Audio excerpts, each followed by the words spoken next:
Hi, I'm also interested in the future of hopefully running for an office, but how would you suggest, like, what kind of relationships do we make once we get there, and what do we do to maybe bring civility back?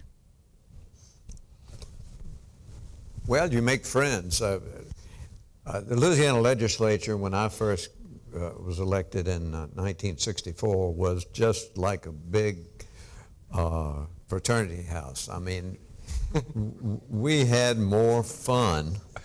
I don't think they have as much fun now as they used to. I mean, we'd go to Grand Isle fishing, we'd have parties. I mean, all those things probably violate the rules now. Yeah, I think they ought to repeal those rules, because people ought to get to know one another, get to know their families. They ought to have dinner together. They ought to go, socialize, because in doing so, you discuss all the issues of the day. You get to know the other person, and it's very hard to hate somebody and be against something if you know those people. And I think it makes the process work a lot better. You know, it's been said many times, I mean, the worst thing you can do to your enemy is make him your friend. And I remember when I was leaving the Senate, I was still there, and they had the elections this last time. And they asked me to come in and talk to the new group of freshman senators. And not to mention names, but all of the ones that had come over from the House were there.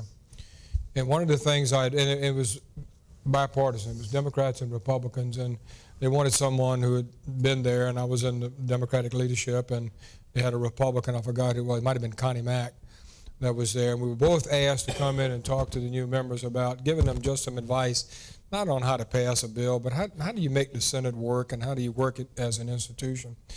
And one of the things that I said to them is that first, get to know your colleagues on the other side of the aisle.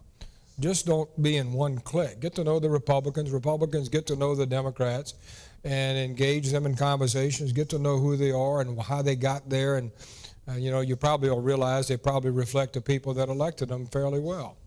And get to know those people. And there's nothing wrong with forming center-out coalitions. And you don't have to come from the far left and the far right to get things done, because generally you won't get done.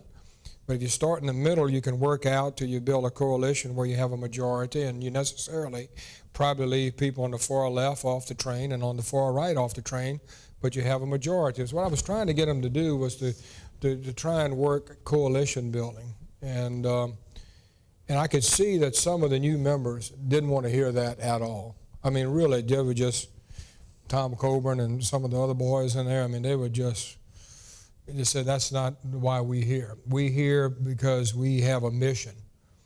And the mission was to not necessarily get things done for the good of the country, but to get things done only for the relatively narrow perspective they had on what should be done. And I think that's a terrible mistake, because this is a democracy, not a dictatorship. So, I mean, just learn how to build coalitions. I think that's incredibly important to be successful. I think that's where most Americans want people to be. Any more questions?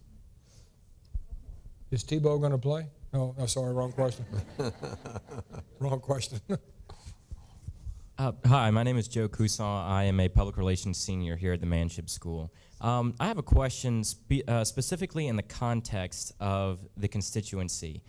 Considering that the 24-hour news cycle is so easy just to absorb and spit back without really, discussing the information with your neighbor or with other members of the community, how, as future leaders or as future journalists and moderators of public discourse, can we bring diplomacy and manners back to public discourse? Well, first of all, one of the things that upsets me very much is that the print media is on the decline.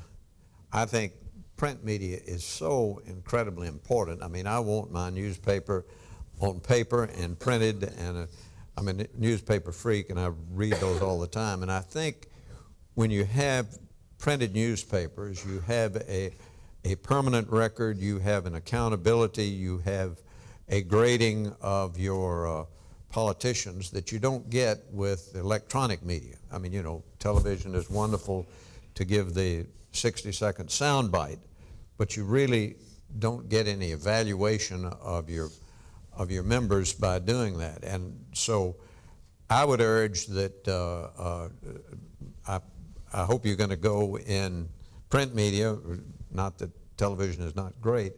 I mean, television, and you know, we used to do an awful lot of that, and it's wonderful, it's a great medium. But you never have any time for any analysis on television, or even, well, some on radio you do a little more. But I would just hope that the print media can be as strong and as good as the Morning Advocate, Doug.